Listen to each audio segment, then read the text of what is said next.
Good day, everyone, and welcome to the SuperTalk. Glad to be here with you today. I'm here with our Director for Community Information, Mr. Jake Berry, who is also the producer of the SuperTalk. Here to talk to you about some important information with regard to the beginning of the 21-22 school year.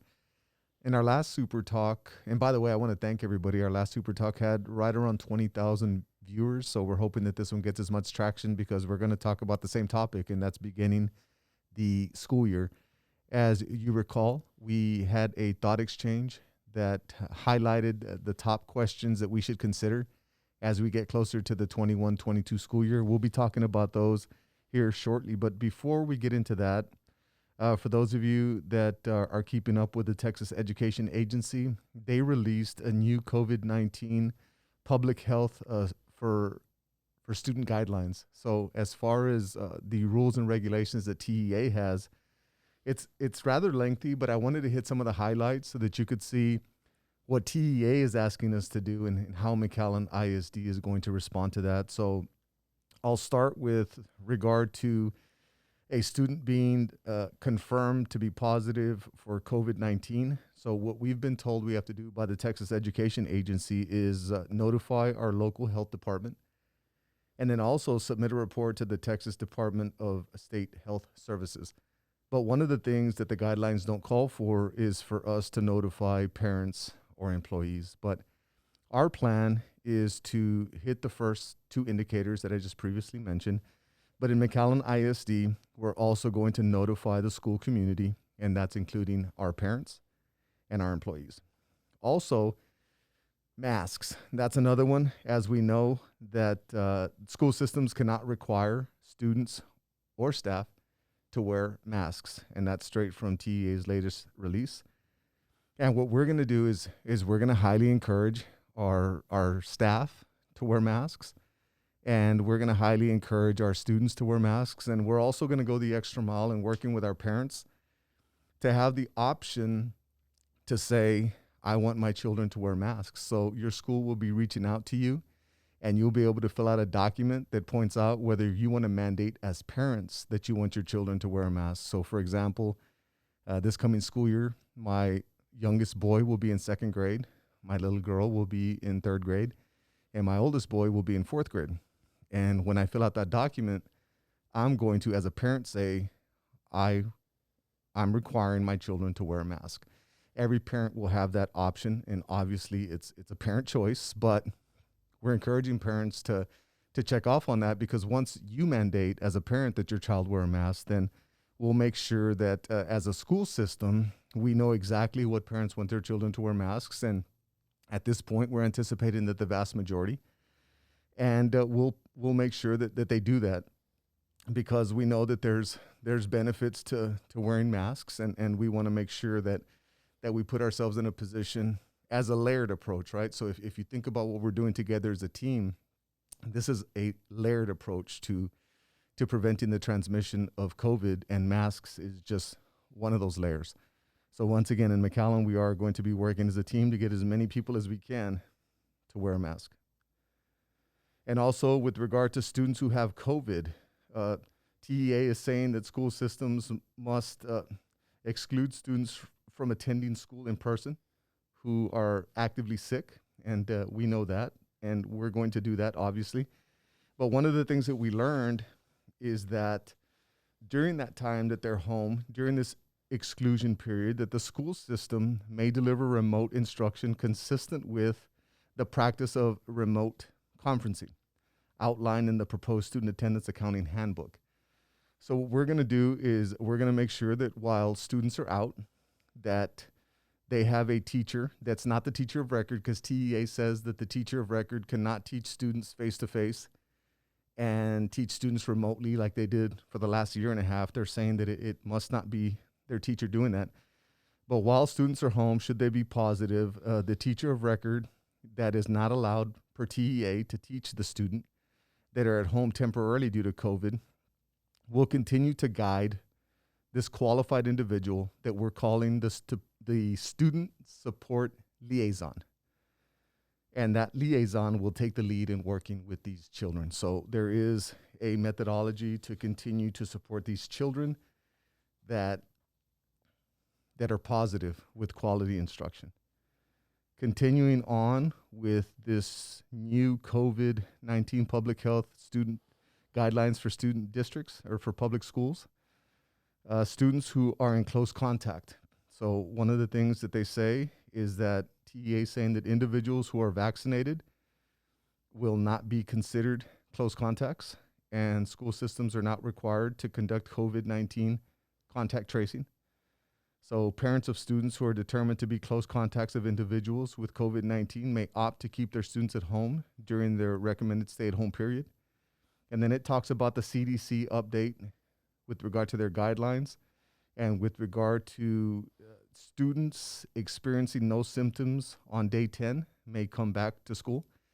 So one of the things that we're going to do, although TEA is not requiring us to do contact tracing, we're going to continue to do contact tracing. So McAllen ISD will continue COVID-19 contact tracing, and we're going to continue to inform parents and employees. And McAllen ISD will support parents and students who opt to stay at home during the stay-at-home period. Also, McAllen ISD will follow the TEA and CDC guidelines for ending stay-at-home periods as follows. So after day 10, without testing, a student can come back to school. After day 7, if you've been exposed, after day 7, if you get a negative PCR acute infection test, after day 7, then you can come back to school. So as long as your results are negative, and the test must occur on day 5 or later of the exposure.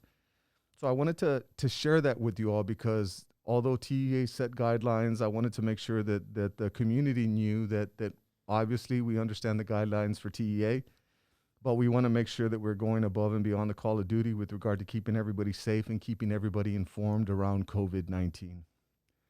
And once again, while the teacher of record is not allowed per TEA to teach students that are home temporarily with COVID-19, the teacher of record will still guide the qualified individual, which is the student support liaison, that will be leading the remote conferencing. So those are some of the highlights from our latest correspondence with TEA yesterday as they released their COVID-19 public health guidelines for school districts. And I wanted to share that with you all as we move forward. And as we discussed in our last thought exchange, we were going to have the intent of the thought exchange was to look at questions and then have individuals submit and rate questions. And we're going to take the top, what is it, Jake, 6? Are we going 6 or 7? Technically, it's 5 because we have some overlap, so it'll be the same question, but Okay. just framed a little bit different. Okay, well then this is the top rated question that we had in our thought exchange with regard to questions we should answer with regard to the 21-22 school year. And we'll do our very best to get through them and answer them. And if there's something that we're not clear on, then we'll get back to our community as soon as possible. But we are working very hard to make sure that we're as transparent and as forthcoming as we can be in these times as we work as a team to get through this next school year. So Jake, what's our first question?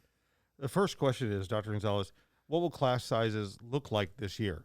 Will you be asking for the waiver to increase class size, or will you follow the guidelines? It is important because you cannot follow social distancing if you have 27 students in a classroom. Well, one of the things is we're going to do our very best. The CDC is not requiring the social distancing guidelines for schools. They know that it would be difficult based on our square footage, but we are going to highly encourage the usage of masks. So that's one. We're going to use desk shields where possible, and we're going to social distance where we can. So it's a multi-layered approach, as I've mentioned. We're going to do our very, very best to keep our students safe and secure while they simultaneously receive quality instruction. Our second question is, what will happen if the Delta variant gets worse here in the Valley? And what about our kids who aren't able to get vaccinated just yet, like the 4 through 12-year-olds? It's important to know because the Delta variant is getting more severe and is more dangerous towards kids. Yes, we know that sometime midwinter there should be a vaccination for students that are under 12 years of age. As you know, we currently have the vaccine available to children that are 12 and older. And we know that is ultimately up to the family. That's a family decision on whether you get your children vaccinated or not. And it's a personal decision on whether you get vaccinated or not. But we are highly encouraging that our parents take that into consideration, not only getting the vaccination for themselves, but also highly considering getting the vaccination for their children that are over 12. As far as children that are not qualified for the vaccine at this point, we're going to continue using our multi-layered approach. We're going to continue with our practices with masks. And one thing to keep in mind with regard to masks is one of the questions I was asked is, how do masks help in providing the spread of COVID-19? And in researching that and talking to some of our health professionals in the community, masks are primarily intended to reduce the emission of the virus-laden respiratory droplets. And it's very effective with regard to people that are asymptomatic, where they may be sick but not showing signs of being sick, or pre-symptomatic, where they're just not sick yet. So the mask prevents the respiratory droplets from infecting somebody else. So and that's like 50% of the transmissions come in that form. So it protects those that aren't infected when somebody that is infected is wearing a mask. But it's double protection if you're also wearing a mask. So at the end of the day, that's just another layer. It's not 100%, but it provides protection that we believe is important, and that's why we're recommending that our students wear masks, and we're asking our parents to give us the green light to mandate that. Another, with regard to a multi-layered step, is that we're working with a manufacturer called Global Plasma Solutions. And in this solution, it's a bipolar ionization system. And what it does is it's installed in the air handlers of our HVAC systems and our air conditioning systems, and the air handlers where the air is sucked through. And what it does is it releases negative and positive ions into the environment. So it goes out through the ducts and the vents into the environment. So you have positive and negative ions. And these positive and negative ions, they attach to the molecules of these particular proteins with regard to the membranes of the proteins. And this is where they make them inactive. And that's where this bipolar ionization is effective, and just another layer with regard to what we're doing. So wearing masks and then utilizing bipolar ionization so that we can kill these viruses and bacteria. And it's proven to be effective against COVID-19, SARS, MRSA, staph, and even just odors in general. So we're happy to have those installed in our schools. We also use, as another layer, so we're talking about masks, we're talking about bipolar ionization. We're also utilizing Gold Shield, which we've talked about before, which is an antimicrobial agent that is effective against bacteria and viruses. And this is a mist that's sprayed across our schools, and anything it lands on, and it has a shelf life where it stays active and continues to kill these bacteria and these viruses. So that's just another layer of protection. So we're trying to create as many layers of protection as we get through this. So whether it be the bipolar ionization, or whether it be the Gold Shield with regard to the antimicrobial agents, or the masks that people need to wear to prevent respiratory droplets, or making the decision for a vaccination that's proven to be effective also, all of these are layers that we need to work on. So that's what we're doing around the situation that we're in currently right now, is just trying to create as many layers as possible for our students and our staff.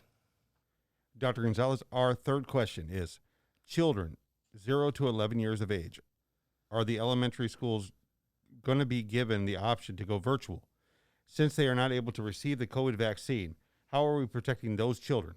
If face masks are not mandatory, there is no vaccine available for them, what will we do? One of the things is that we're hoping that parents work as a team and our staff works as a team to get the percentage as high as possible with regard to mask utilization. That's one thing that's going to take teamwork. So although they're not mandatory with regard to governor's orders, we're hoping that as many parents as possible make it mandatory for their children, and that would be a positive.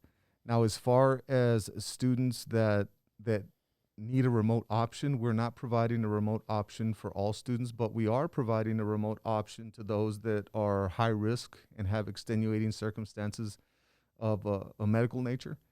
So if there are any parents out there that have children that have a medical condition and they work with their medical doctor and they submit the application for remote learning this fall, then we'll take that into consideration and give those students a remote option, because this is an investment on the district's behalf. We are not getting funding for our students.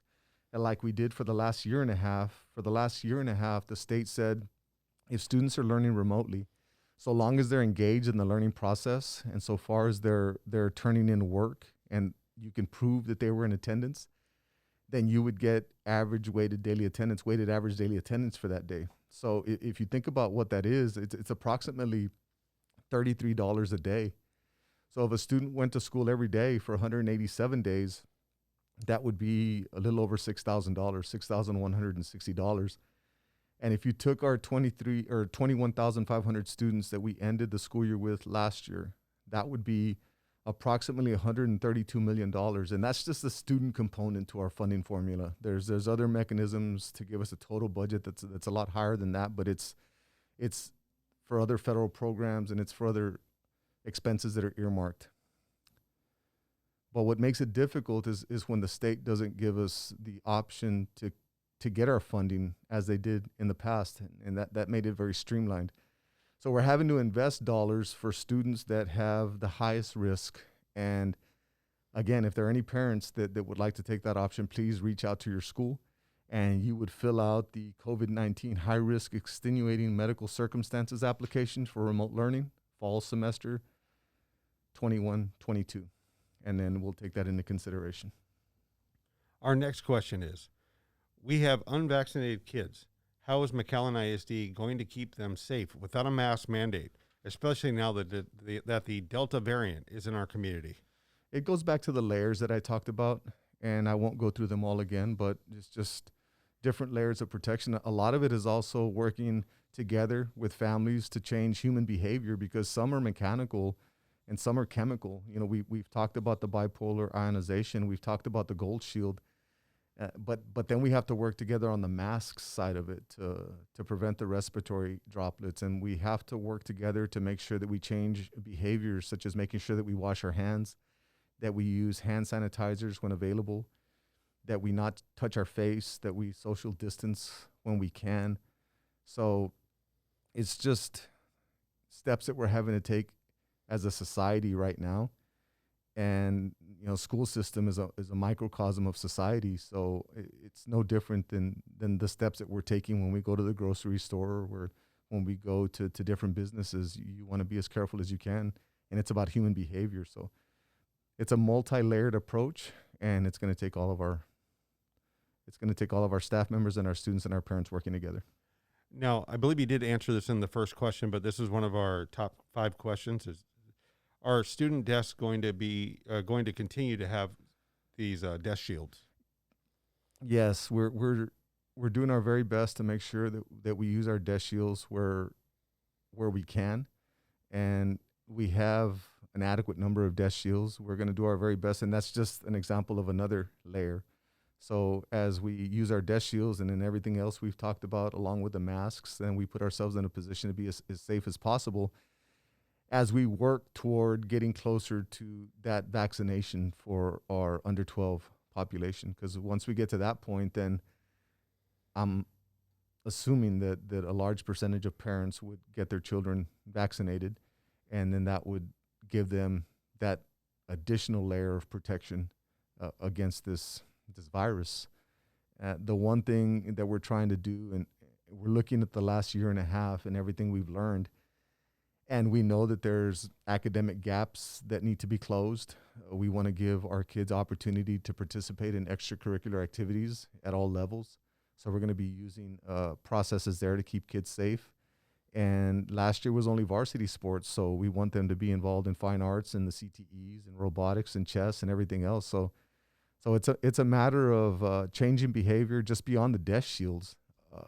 So yes to that, but we're going to have to work as a team to stay as safe as possible. Our last top thought is, what will the procedure be for students who are not vaccinated and come in contact with a person who tests positive for COVID? My daughter will not be vaccinated anytime soon. and I would like to know what procedures you have in place. Well, we're going to make sure that if somebody is exposed that we follow our contact tracing. But with regard to quarantine, if a child tests positive, we're going to make sure that anybody that they're exposed to is looked to through our contact tracing process. And one thing to keep in mind, that if a staff member or if a student is vaccinated, then they will not have to go into quarantine. And also, if a student or a staff member is in close proximity but they're wearing a mask, then they would not have to go into quarantine. So that's why it's so important that we get vaccinated if we qualify, and that we wear a mask, because the mask is really that one layer that has proven to be very, very beneficial to the safety of adults and children. Any more questions, Jake? No, that concludes our top thoughts. There were a collection of thoughts that were submitted, but many of them fell into the same category, and you addressed those. And please know that we're doing our very best in these times that are very it's dynamic. So we're trying to do the very best that we can with the information that we have today, and with the guidance that we have from TEA today, and with the objective facts that we have before us today. And we'll continue to be as transparent as humanly possible with our community as we move forward, and know that we're going to do everything that we can to keep your children safe. We're excited about the upcoming school year. On the 9th, our teachers are coming in. Our new teacher orientation has been phenomenal. Our students are coming in on the 23rd, and we're ready. We're going to do our very best to keep our students safe, and we've proven that we can do that over the last year and a half. So we're excited about this new school year. We're looking forward to getting started, and we'll do this again, Jake. I know that as we move forward, we'll make sure to come back on the Super Talk, and we'll open it back up. I'm sure that we'll have questions and comments on this particular Super Talk, and so make sure to let your friends know about this particular Super Talk.